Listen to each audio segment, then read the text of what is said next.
Hi, everyone. Thanks for joining us. Jane Kenyon, 1947-1995, was born in Michigan, attended Michigan University, where she received her BA and MA.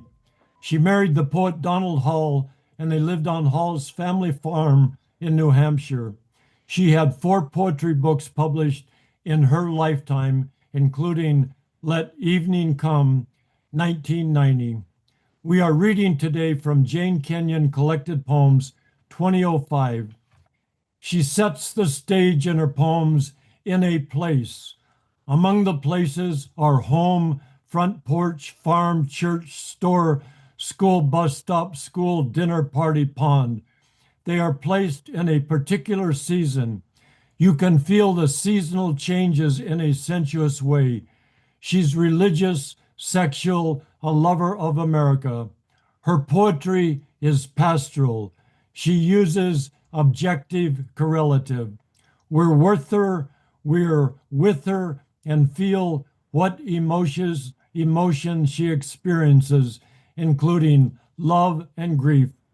Restoration is there, a comforting body of work. The wonderful actor and poets who are reading are, in order of their appearance, Corinne Conley, Amélie Frank, Phoebe MacAdams. Here's Corinne Conley. Thank you, Harry. The clothespin. How much better it is to carry wood to the fire than to moan about your life. How much better to throw the garbage onto the compost or to pin the clean sheet on the line with a gray-brown wooden clothespin. My mother. My mother comes back from a trip downtown to the dime store. She has brought me a surprise. It's still in her purse. She's wearing her red shoes with straps across the instep. They fasten with small white buttons, like the eyes of fish.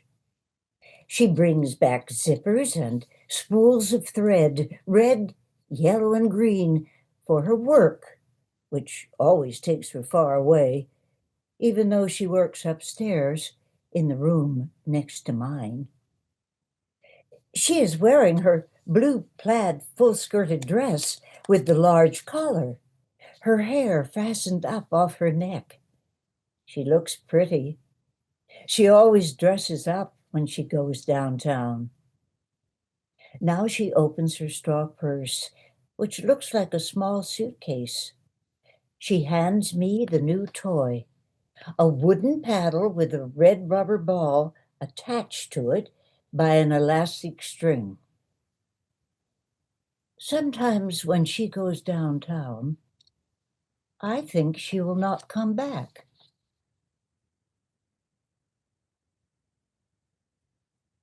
The box of beads.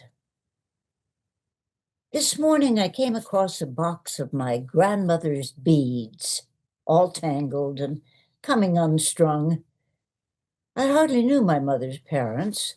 They lived in California, the edge of the map, when I was growing up.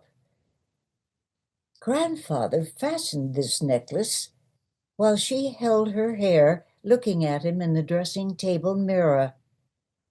She let her hair fall on the backs of his hands. What do I know about her? She loved to have company for dinner. She sang contralto in the choir. When they lived in Winnetka before my mother was born, she used to put on a hat, take the train into Chicago, and have coconut pie at Marshall Field's. I went to visit when I was 7, a long train ride across the country. One day she took me to the farmer's market in Los Angeles.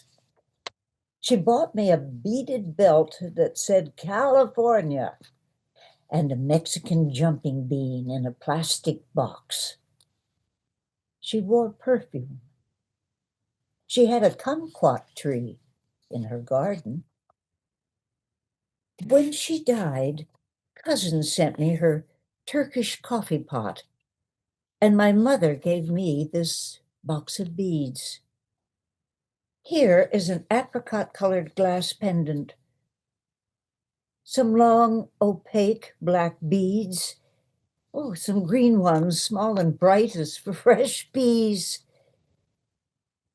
Here is the clasp that held them around her neck.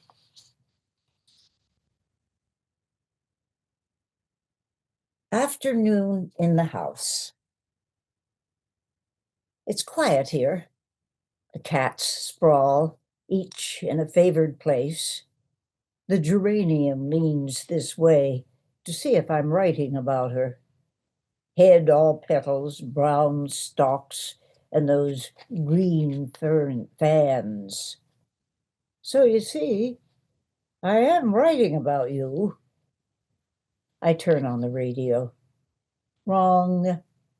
Let's not have any noise in this room, except the sound of a voice reading a poem. The cats request The Meadow Mouse by Theodore Rothko. The house settles down on its haunches for a doze. I know you are with me, plants and cats, and even so, I'm frightened, sitting in the middle of perfect possibility.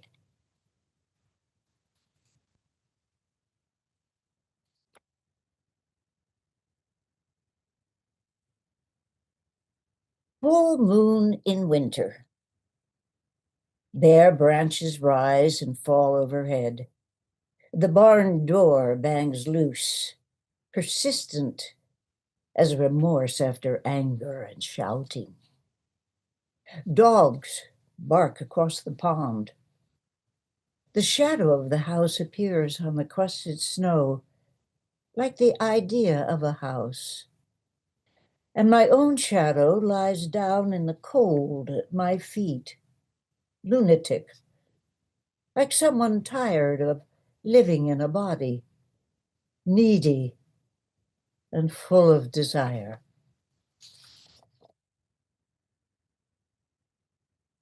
The suitor. We lie back to back. Curtains lift and fall like the chest of someone sleeping. Wind moves the leaves of the box elder. They show their light undersides, turning all at once like a school of fish.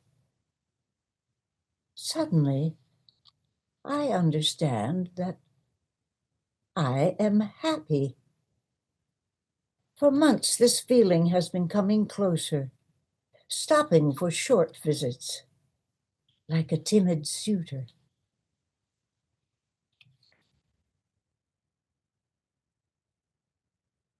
At the store, American triptych.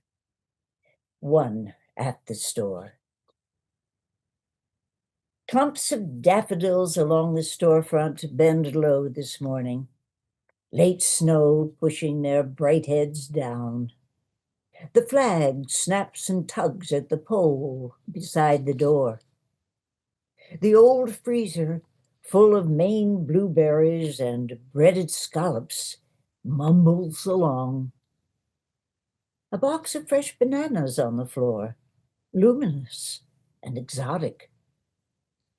I take what I need from the narrow aisles. Cousins arrive like themes and variations. Ansel leans on the counter, remembering other late spring snows. The blue snow of 32. Yes, it was. It was blue.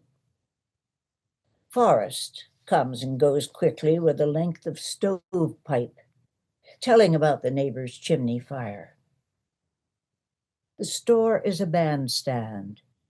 All our voices sound from it, making the same motley American music I've heard. This piece, starting quietly, with the repeated clink of a flagpole, pulley, in the doorway of a country store. 2. Down the road. Early summer, sun low over the pond. Down the road, the neighbors' children play baseball in the twilight. I see the ball leave the bat. A moment later, the sound reaches me where I sit. No deaths or separations, no disappointments in love. They are throwing and hitting the ball. Sometimes it arcs higher than the house.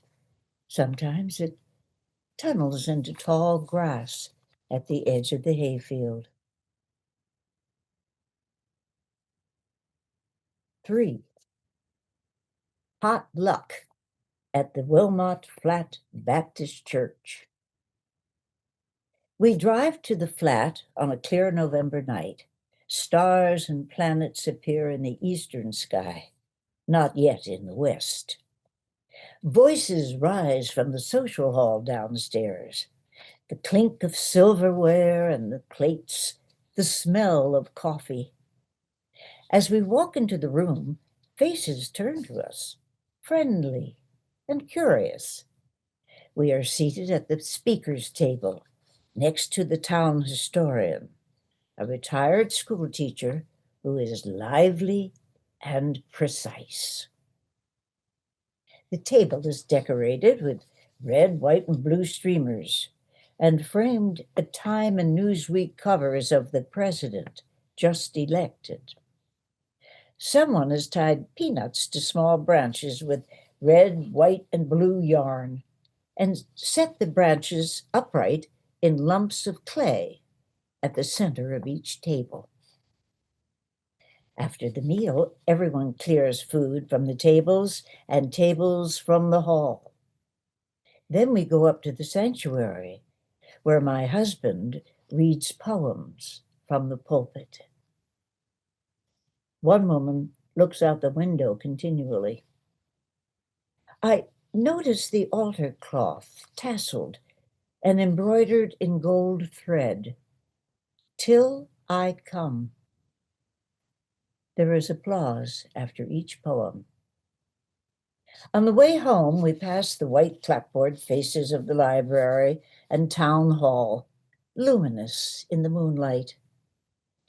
And I remember the first time I ever voted in a township hall in Michigan. That same wonderful smell of coffee was in the air, and I found myself among people trying to live ordered lives.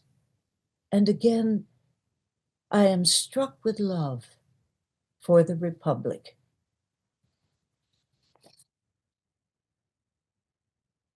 Back from the city. After 3 days and nights of rich food and late talk in overheated rooms, of walks between mounds of garbage and human forms bedded down for the night under rags, I come back to my dooryard, to my own wooden step. The last red leaves fall to the ground, and frost has blackened the herbs and asters that grew beside the porch. The air is still and cool, and the withered grass lies flat in the field. A nuthatch spirals down the rough trunk of the tree. At the cloisters, I indulged in piety while gazing at a painted linden wood pieta. Mary holding her pierced and desiccated son across her knees. But when a man stepped close under the tasseled awning of the hotel, asking for a quarter for someone down on his luck, I quickly turned my back. Now I hear tiny bits of bark and moss break off under the bird's beak and claw and fall onto the already fallen leaves. "Do you love me?" said Christ to his disciple. "Lord, You know that I love you. Then feed my sheep.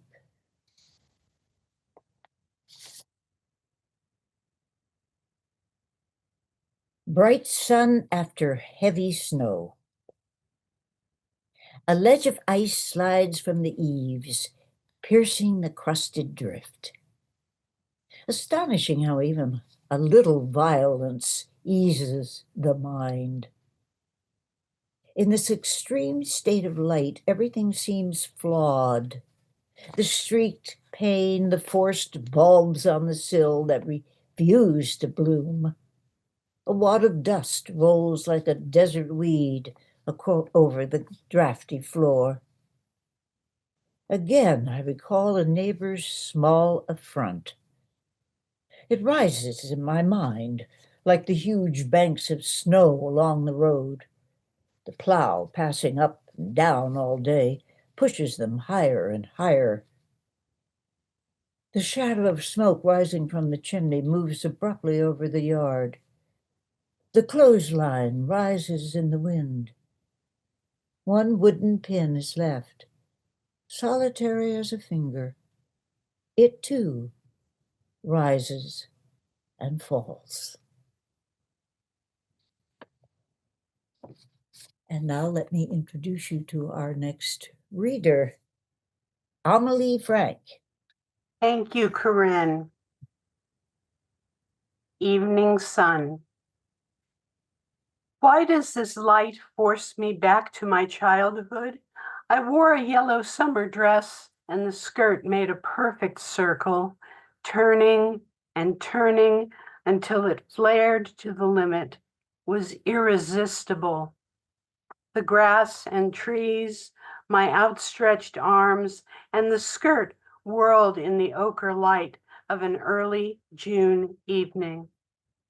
And I knew then that I would have to live and go on living. What a sorrow it was. And still, what sorrow burns, but does not destroy my heart.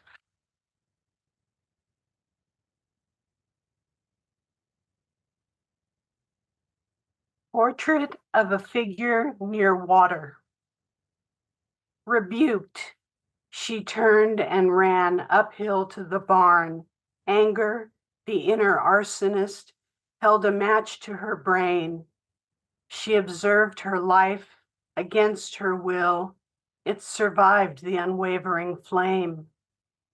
The barn was empty of animals, only a swallow tilted near the beams, and bats hung from the rafters. The roof sagged between. Her breath became steady. Where years passed, the farmer cooled the big tin amphorae of milk. The stone trough was still, filled with water. She watched it and received its calm. So it is when we retreat in anger, we think we burn alone and there is no balm. Then water enters, though it makes no sound.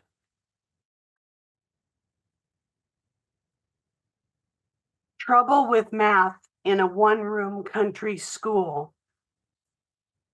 The others bent their heads and started in. Confused, I asked my neighbor to explain. A sturdy, bright-cheeked girl who brought raw milk to school from her family's herd of Holsteins. Anne had a blue bookmark, and on it, Christ revealed his beating heart, holding the flesh back with his wounded hand. Anne understood division. Miss Marijane sprang from her monumental desk and led me roughly through the class without a word. My shame was radical as she propelled me past the cloakroom to the furnace closet, where only the boys were put, only the older ones at that. The door swung briskly shut. The warmth, the gloom, the smell of sweeping compound clinging to the broom soothed me. I found a bucket, turned it upside down, and sat, hugging my knees. I hummed a theme from Haydn that I knew from my piano lessons and hardened my heart against authority. And then I heard her steps, her fingers on the latch. She led me, blinking, and changed back to the class. The little boat.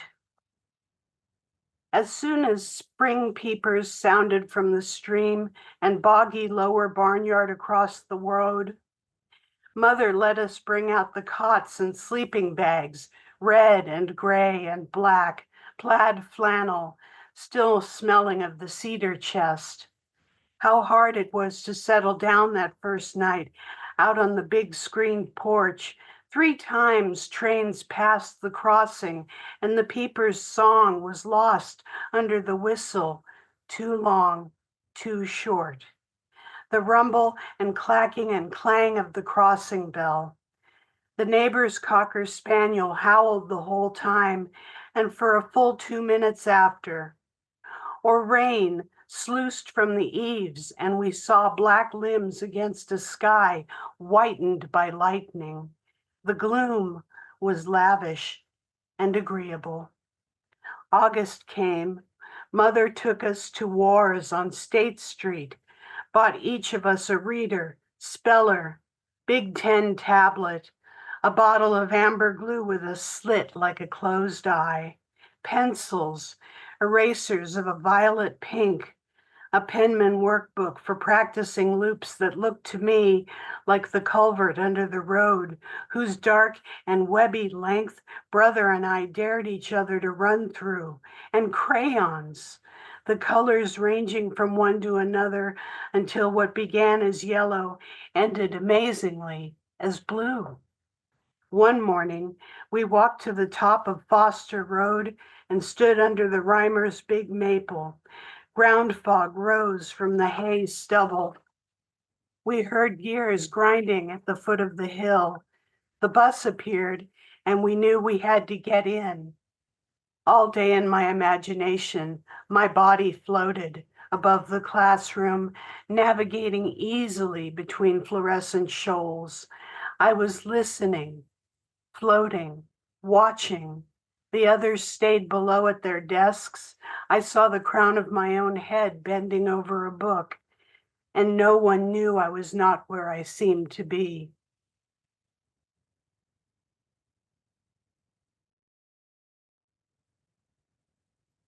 At the summer solstice, noon heat, and later, hotter still.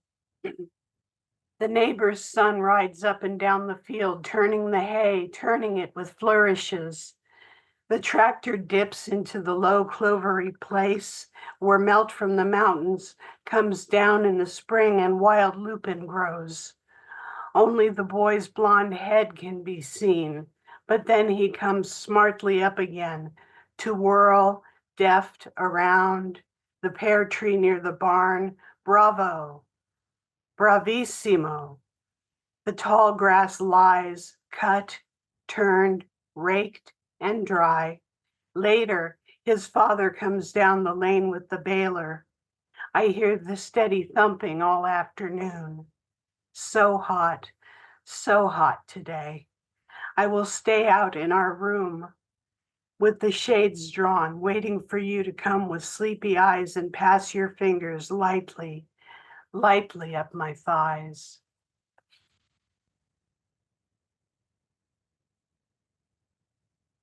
Three songs at the end of summer. A second crop of hay lies cut and turned. 5 gleaming crows search and peck between rows. They make a low, companionable squawk, and like midwives and undertakers, possess a weird authority. Crickets leap from the stubble, parting before me like the Red Sea. The garden sprawls and spoils. Across the lake, the campers have learned to water ski. They have, or they haven't. Sounds of the instructor's megaphones suffuse the hazy air. Relax, relax. Cloud shadows rush over drying hay, fences, dusty lane, and railroad ravine. The first yellowing fronds of goldenrod brighten the margin of the woods. School books, carpools, pleated skirts, water silver still, and a V of geese. The cicadas' dry monotony breaks over me. The days are bright and free. Bright and free.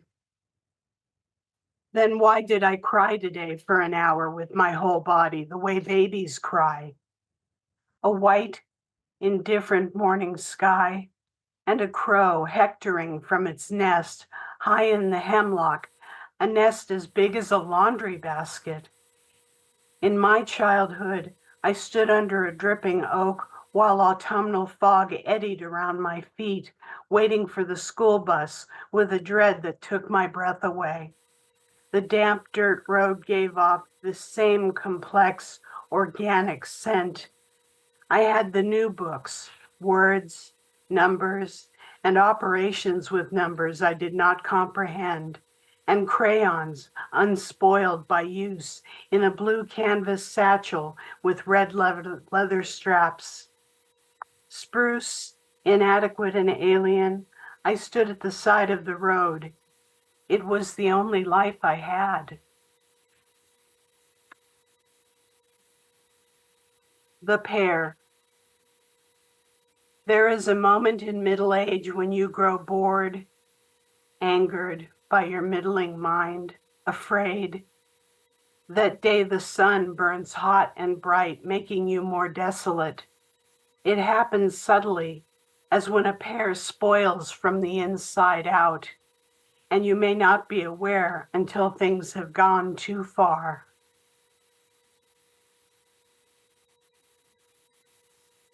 After the dinner party, a late blooming burgundy hollyhock sways across the kitchen window in a light breeze as I draw a tumbler of well water at the sink.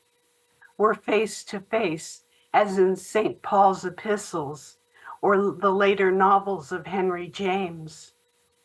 The cold rains of autumn have begun. Driving to Hanover, I must have seen 1,000 frogs in the headlights crossing the gleaming road. Like sheep urged by a crouching dog, they converged and flowed as they do every fall. I couldn't help hitting some.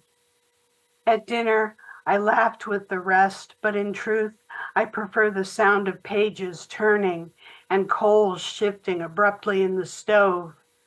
I left before 10, pleading a long drive home.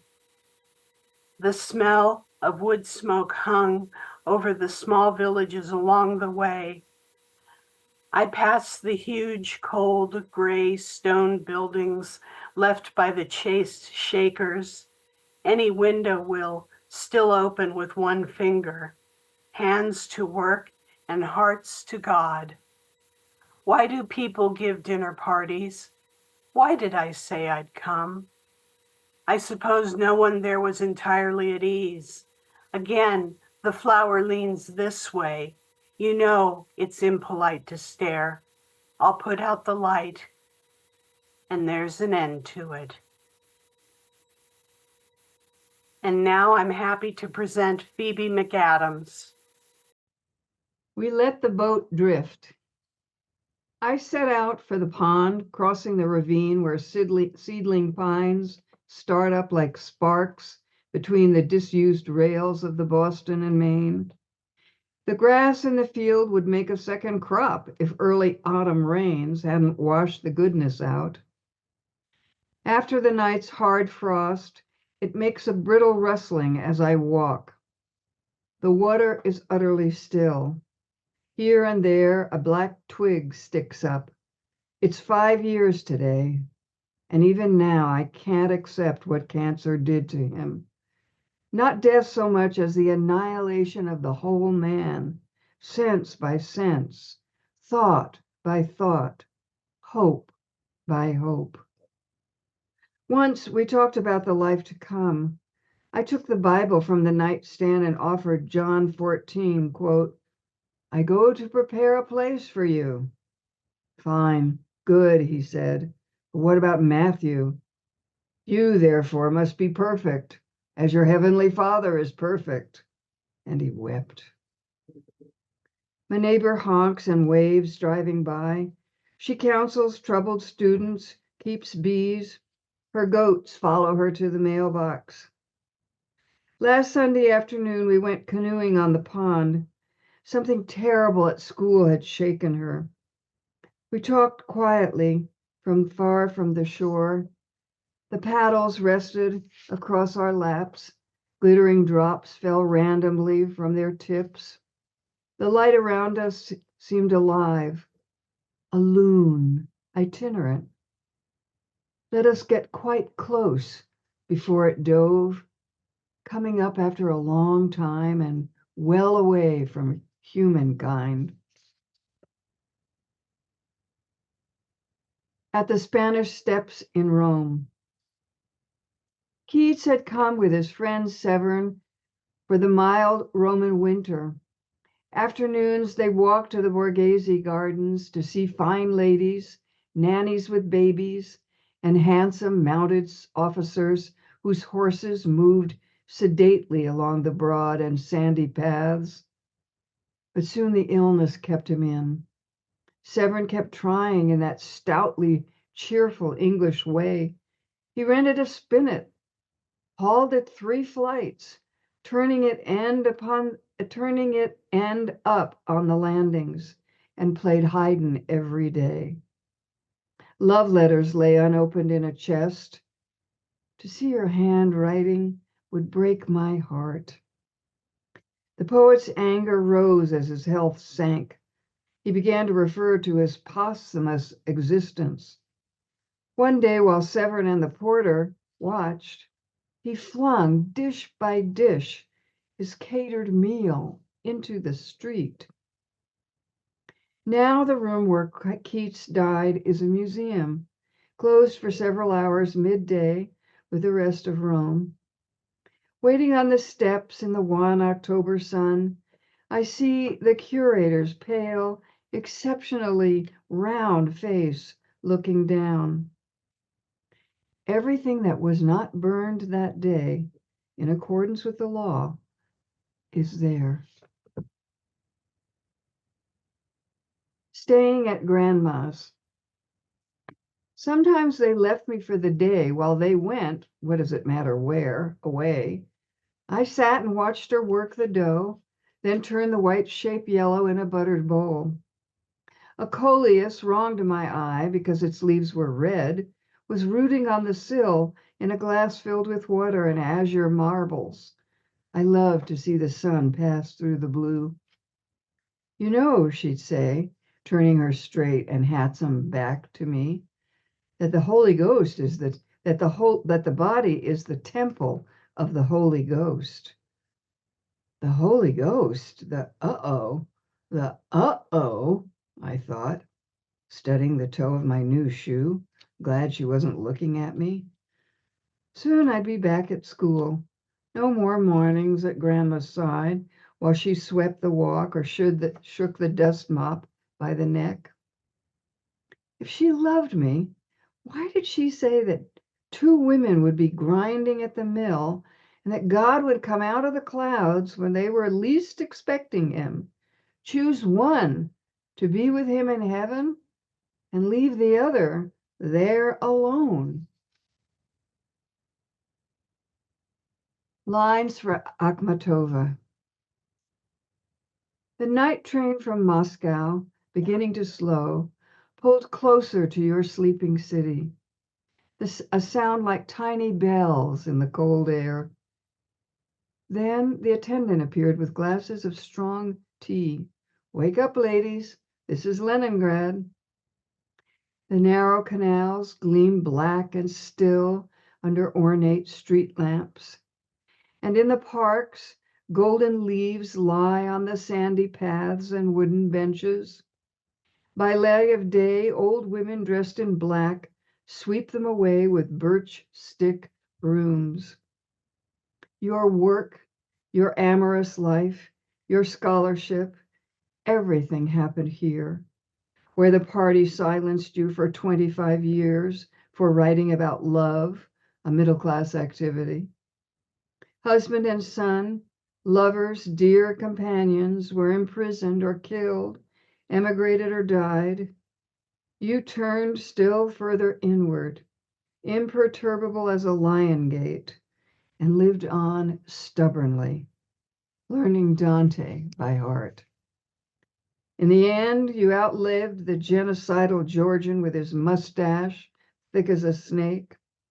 And in triumph, an old woman, you wrote, I can't tell if the day is ending or the world, or if the secret of secrets within me is within me again. Heavy summer rain. The grasses in the field have toppled, and in places it seems that a large, now absent animal must have passed the night. The hay will right itself if the day turns dry. I miss you steadily, painfully. None of your blustering entrances or exits, doors swinging wildly on their hinges, or your huge unconscious sighs when you read something sad, like Henry Adams's letters from Japan, where he traveled after Clover died. Everything blooming bows down in the rain, white irises, red peonies, and the poppies with their black and secret centers lie shattered on the lawn. Three crows. Three crows fly across a gunmetal sky. Turgenev, in love for 40 years with Pauline Viardot, Paris, Baden, wherever she and Louis lived, the writer followed, writing books in which love invariably goes awry. The men hunted small game companionably. Spring rain, relentless as obsession.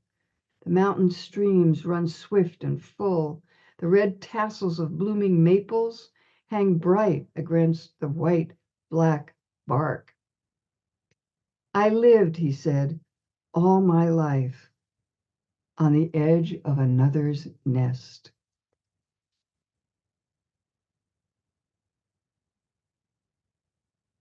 Let evening come. Let the light of late afternoon shine through chinks in the barn, moving up the bales as the sun moves down. Let the cricket taking up chafing as a woman takes up her needles and her yarn. Let evening come. Let dew collect on the hoe abandoned in the long grass. Let the stars appear and the moon disclose her silver horn. Let the fox go back to its sandy den. Let the wind die down. Let the shed go black inside. Let evening come. To the bottle in the ditch, to the scoop in the oats, to the air in the lung, let evening come. Let it come as it will, and don't be afraid. God does not leave us comfortless. So let evening come. And this is the last poem.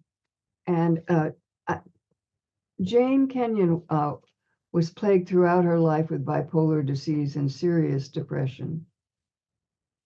Having it out with melancholy. If many remedies are prescribed for an illness, you may be certain that the illness has no cure. A.P. Chekhov. 1. From the nursery. When I was born, you waited behind a pile of linen in the nursery, and when we were alone, you lay down on top of me, pressing the bile of desolation into every pore. And from that day on, everything under the sun and moon made me sad, even the yellow wooden beads that slid and spun along a spindle in my crib. You taught me to exist without gratitude. You ruined my manners toward God. Well, we're here simply to wait for death. The pleasures of earth are overrated. I only appeared to belong to my mother, to live among blocks and cotton undershirts with snaps, among red tin lunch boxes and report cards in ugly brown slipcases. I was already yours, the anti-urge, the mutilator of souls. 2.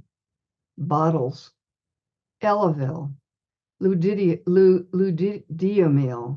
doxepin, norpramin, Prozac, lithium, Xanax, Wellbutrin, Parnate, Nardil, Zoloft. The coated ones smell sweet or have no smell. The powdery ones smell like the chemistry lab at school that made me hold my breath. 3. Suggestion from a friend. You wouldn't be so depressed if you really believed in God. 4. Often. Often I go to bed as soon after dinner as seems adult. I try to wait for dark in order to push away from the massive pain in sleep's frail wicker coracle. 5. Once there was light. Once in my early 30s, I saw that I was a speck of light in the great river of light that undulates throughout time. I was floating with the whole human family. We were all colors, those who are living now, those who have died, and those who are not yet born. For a few minutes I floated, completely calm, and I no longer hated having to exist. Like a crow smells hot blood, you came flying to pull me out of the glowing stream. I'll hold you up. I'll never let your dear ones drown.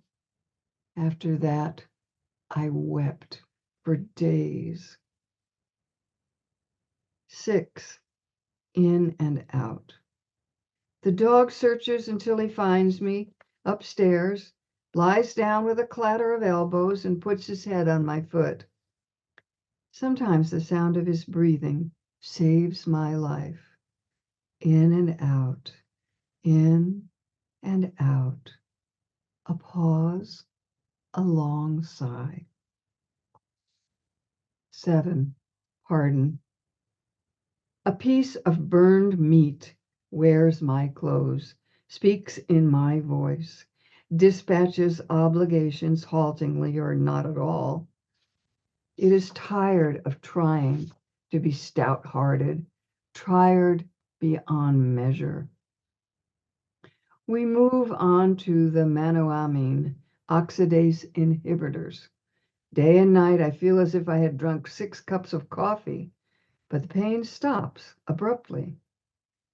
With the wonder of bitterness of someone pardoned for a crime she did not commit, I come back to marriage and friends, to pink-fringed hollyhocks, come back to my desks, books, and chair.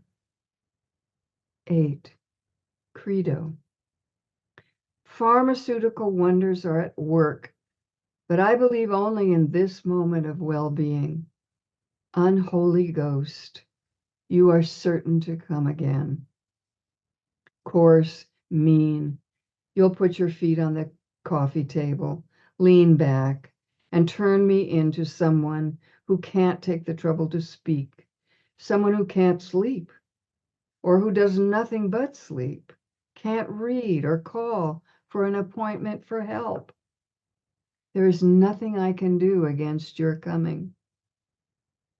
When I awake, I am still with thee. 9. Wood thrush. High on Nardil and June light, I wake at 4, waiting greedily for the first notes of the wood thrush. Easeful air presses through the screen with the wild, complex song of the bird, and I am overcome by ordinary contentment. What hurt me so terribly all my life until this moment? How I love the small, swiftly beating heart of the bird singing in the great maples, its bright, unequivocal eye. Thank you. Thank you all for such a beautiful, poignant, insightful reading of her just beautiful poetry.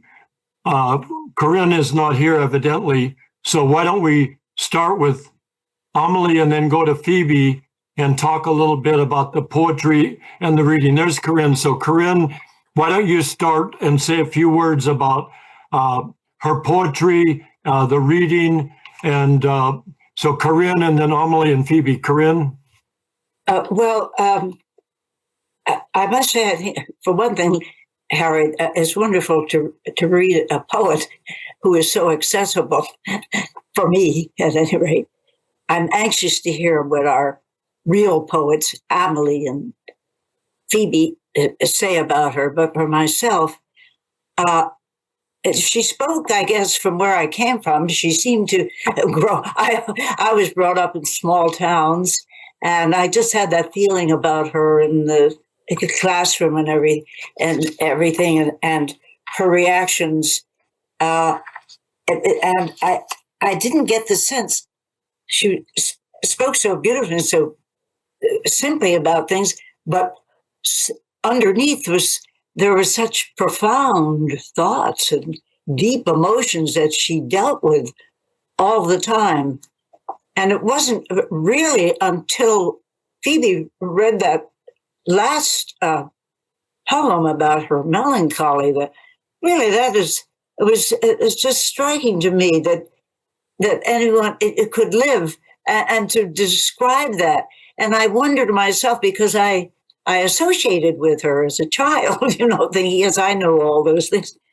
But how that happened, I just find it so hard to believe that she had to cope with that. This is something I cannot imagine. And the other thing that interested me about her and how she related to me was that she wrote the poem about Akhmatova, who I was so impressed with when I read about her hanging out outside those prisons when all her relatives were in prison and what have you.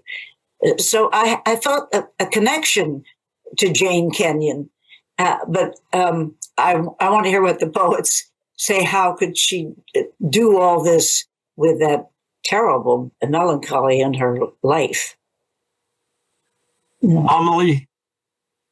Well, I have been wrestling all my life with clinical depression and anxiety, and her line that Phoebe read about sleep's frail wicker coracle, that I relate to it so well, even as recently as this morning when I couldn't sleep. What's interesting about how she copes with her struggle is that she incorporates the elements of her surroundings, the buildings that she encounters on a daily basis, whether they are home buildings, a schoolhouse, a barn, whether it is the work of the people threshing the fields, whether it is different types of bird calls. There is something about wrestling with mental illness that makes you hyper attuned to what nature has to say. And you're wondering, is it a message for me, or is it just something that I was placed here at this moment to observe and write about, whether it has anything to do with me or not?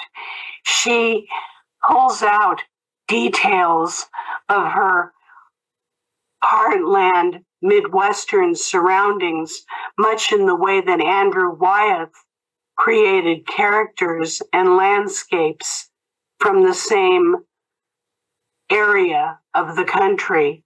and to the details, the colors of his paintings, which aren't very bright. They aren't garish. They're quite muted. They are the color of straw and seasonal grasses and very stark buildings.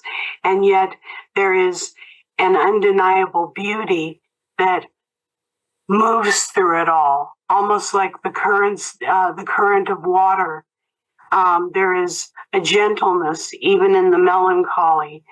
And I think it is a remarkable testament to her genius that she focuses on what is around her at the time, and the details tell us as much as her telling us what kind of medicine she's on. Phoebe? Yes, I agree. And she actually grew up in Ann Arbor, Michigan. And she married the poet, well-known poet, Donald Hall. And he lived in New Hampshire in this farmhouse that had been in his family for hundreds of years.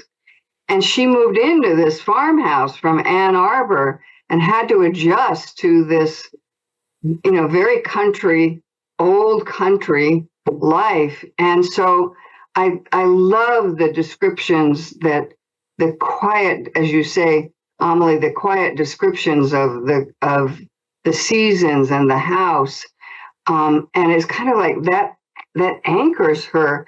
I don't think bipolar disease runs in my family, and I have never read a poem as strong and as expressive of what that is like as having it out with melancholy. I mean, the sense of this presence that comes over you, and you are completely it's irresistible. You can't prevent it. Mm-hmm. I mean, and I think she was saved by modern medicine. I mean, she had moments where she was not engulfed by depression because of the medicines that she took. So I find that poem beautiful, and the poem "Let Evening Come," which is also the name of one of her books, I think that's very beautiful. I think that's a poem that people read often at funerals. It's a beautiful acceptance of death, it seems like. So I think her poems are beautiful, and I think in a way they're meant to be read on the page. I mean, there's so much. You really want to kind of stop and think about them as you read them, because underneath this beauty, this observing of nature and her surroundings, is this profound darkness that is in her poems. So. Thank you all for what you said. It all makes deep sense to me. In her poem "Afternoon in the House," she wrote, "Let's not have any noise in this room except the sound of a voice reading a poem." And then she ends it, "And even so, I'm frightened, sitting in the middle of perfect possibility." And then in "Evening Sun," she ends by saying, I would have to live and go on living. What's a sorrow it was, and still what sorrow burns, but does not destroy my heart." The endurance, the endurance of heart. And then also, what Amélie and Phoebe both brought up was, when the poet, I love her poetry because it's a poet, a person in a place. And so many people go off into the imagination, which is great too. But for me, I like the person in the place. And when you use real physical details, then it gives the reader who also identifies with those, and he or she can, share the emotion you're going through. And then the last poem, as Phoebe brought up, "Let Evening Come," it's the one poem that I've read that has given me comfort since my late wife died. Mm-hmm. And I read it over and over many times. So you've all just done such a beautiful job with her work. In our world today, there's so much rumbling and protest and rage. And this right here is what's more important to me. Some people watch TV all day and they just regurgitate what they see on TV. But I like to focus on the human being and what she, in this case, goes through and helps us learn and help us go on in our lives. And so thank you all for that. I want to make an announcement. I'm going to make an announcement. There will be no live show next Tuesday.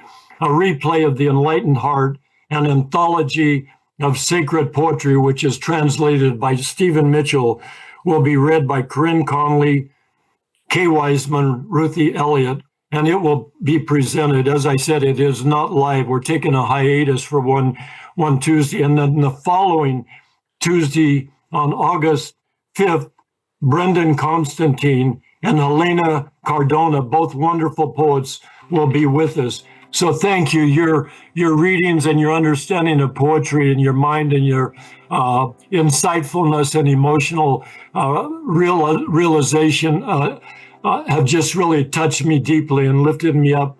So thank you all. Corinne Conley, Phoebe MacAdams, Amélie Frank,